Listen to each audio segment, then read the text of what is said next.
After the victorious Battle of Trenton, Washington and his army sneaked away from General Cornwallis and his forces. He left a few men behind to tend campfires. This would make it look as though they were still there. He crossed all of his troops across the Quaker Bridge. However, a new bridge had to be built for his cannons because they were too heavy to cross the bridge already in existence. While the bridge was being rebuilt, Washington split his army in two, the bigger half led by General John Sullivan and the smaller led by General Nathaniel Greene. Greene's task was to advance to Princeton to destroy Stony Brook Bridge. Sullivan's group, the main attack force, moved toward the rear of the College of New Jersey.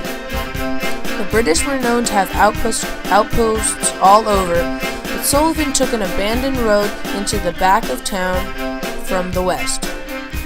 Washington made the decision to steal a quick win before going back to his winter home, so he took his troops back over the river and to Trenton.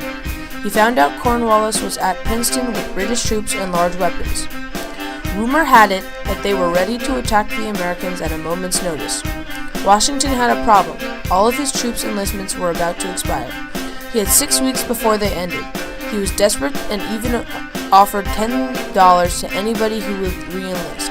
Unsurprisingly, they all decided to stay with him for 6 more weeks. American General Cadwalader,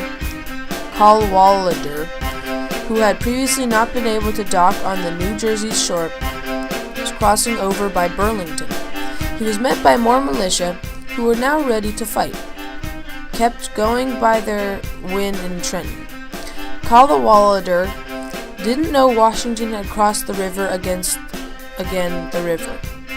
Then he asked Washington to join forces with him and attack the British. However, Washington's forces were short on food and were not in fighting condition. Washington fixed the problem of supplies and already crossed the river. British William Howe ordered Cornwallis to get together a counterattack force as Washington crossed into New Jersey. Washington now had 1,600 soldiers plus some random men from the New Jersey and Pennsylvania militia. But on the opposing side, the British had over 6,000 men all throughout New Jersey, many of which were at forts waiting. So, when Washington sent for a lack of a better word, a distraction to occupy the British and delay their arrival, he ordered his army to wait at Trenton. Next morning, most of the British force was making its way to Trenton. Cornwallis left 1,200 men and 3 forts to guard the back of Princeton. When the British arrived at Trenton, they found they outnumbered the Americans, but they were firmly planted. They fended off a few British attacks. Since his troops were worn out, Cornwallis decided to wait until morning to get his attack ready again. Meanwhile, Washington was preparing his army for taking down the weak British to make sure of extreme secrecy. Only Washington knew the plan. He left around 400 men to keep the silly British thinking nobody had left. Meanwhile, the rest of the army went around the British forces and on to Princeton. Once there, they would attack the rear of the British forces. They took less popular roads towards the British and went in towards Princeton. Luckily, a freeze swooped in and roads were frozen, therefore making the cannons able to pass through as well. Washington ordered 350 men to act as a blockade at Stony Creek Bridge to prevent Cornwallis from escaping. Some British men spotted the blockade getting into position.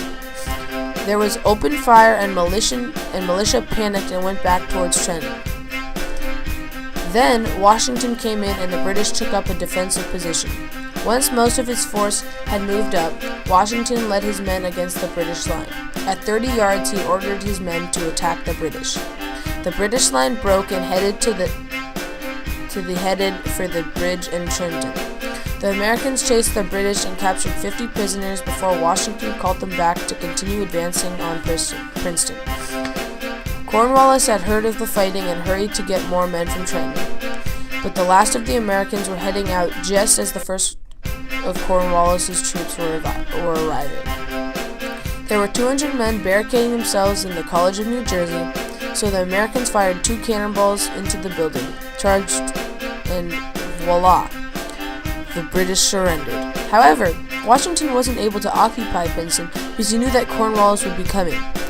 Washington continued going farther north and soon arrived in Bluckman, which was protected by the sheer mass of the Watchung Mountains. They were finally safe. Soon, Howe ordered the British to skedaddle out of New Jersey. The battle had been won.